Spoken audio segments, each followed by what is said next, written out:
Those polls just opened up, and there's been a steady flow of people coming into the parking lot and heading into the building behind me here to cast their vote. One of the biggest races on their mind, that race for governor that you just mentioned.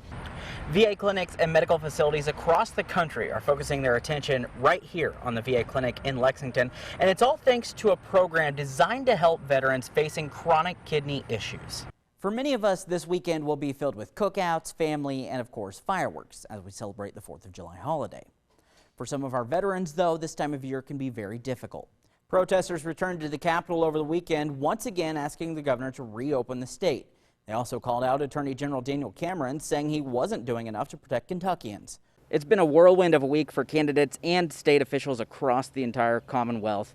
And part of that's because they've been waiting for an entire week for those votes to become official. Of course, the pandemic throwing in a major wrench into this year's 2020 primary election. I'm here at Frederick Douglass High School, one of the voting centers here in the state of Kentucky in Fayette County for today's elections. And of course, when we spoke with Secretary of State Grimes recently, she said that she was predicting a low voter turnout. Just 31% of registered voters is what she was predicting. State police says it's investigating after human remains were found in Jackson County over the weekend. Troopers say they got a tip about possible remains in a rural part of Jackson County near Old Island City Road Saturday afternoon.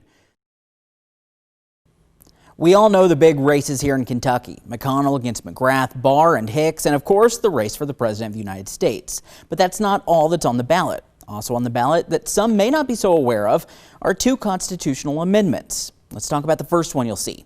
Now, this isn't the first time Marsy's Law has been on the ballot. In fact, in 2018, more than 868,000 Kentuckian voters approved the amendment, but it was thrown out by the state Supreme Court, saying the wording was too vague. It's now back on the ballot with some different wording. If passed, it would provide crime victims with specific constitutional rights, like the right to be present at trials and notified about the release of the accused, among several other things as well. Supporters of the amendment are hopeful the changed wording will clear the path for its way to the Constitution. Now, critics of the amendment say the wording is still confusing and it could have unintended consequences, which will hurt victims and defendants alike. The other amendment you can vote on is seeing the ballot for the first time. A yes vote would change term limits for some elected Kentucky officials. For example, if passed, district court judges would have their term doubled to 8 years starting in 2022. Commonwealth's attorneys would have term limits increased from 6 years to 8 years starting in 2030. The amendment would also raise experience requirements for district court candidates. And we've put several links on our websites that further looks into these 2 amendments. Go to WTVQ.com to do some more research. In studio, Cody Adams, ABC 36 News. Most lawyers and therapists or counselors would advise that divorce be a last option. But during the pandemic, divorce lawyers are fielding calls every day. Divorce and custody related, probably anywhere from 20 to 40 a day, just looking for some advice of any kind. So what do you do if you're staring at potential divorce? Well, Dr. James Stillwell is a marriage counselor. He says his counseling sessions have increased significantly during the pandemic, and it's all happening virtually. I mean, we're all right here. I've got a couple that meets in 2 different cars at the same time, another couple that meets in 2 different houses at the same time. Stillwell says now is the time to take things head on. To me, it's kind of like the parable of what's happening all around the world. When airplanes park and cars park, the earth begins to heal and the air clears up and the water clears up. And we have that kind of opportunity in our marriages and in our families. So what can we do? How can we mend situations? Sometimes the best thing to do is take time for yourself. Dr. Stillwell says the pandemic hasn't been all doom and gloom for marriages.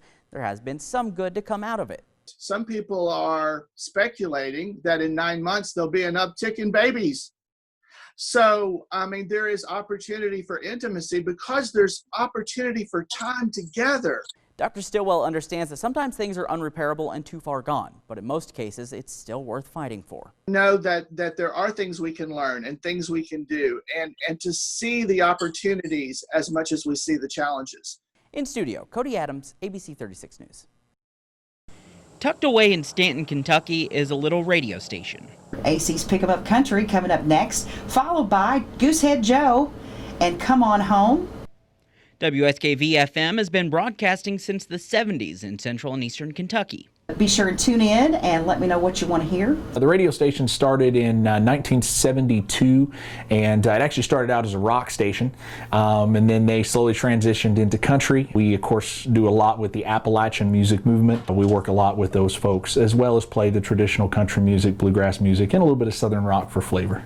While they've been flooding the airways with country music and good old bluegrass for years, their most popular show is one you might not expect. Good morning, Tradio. Good morning. For more than 40 years, Tradio has been one of the station's most popular programs. We are aware of a doctor that does brain surgery and actually listens to old recordings of Tradio while he's operating.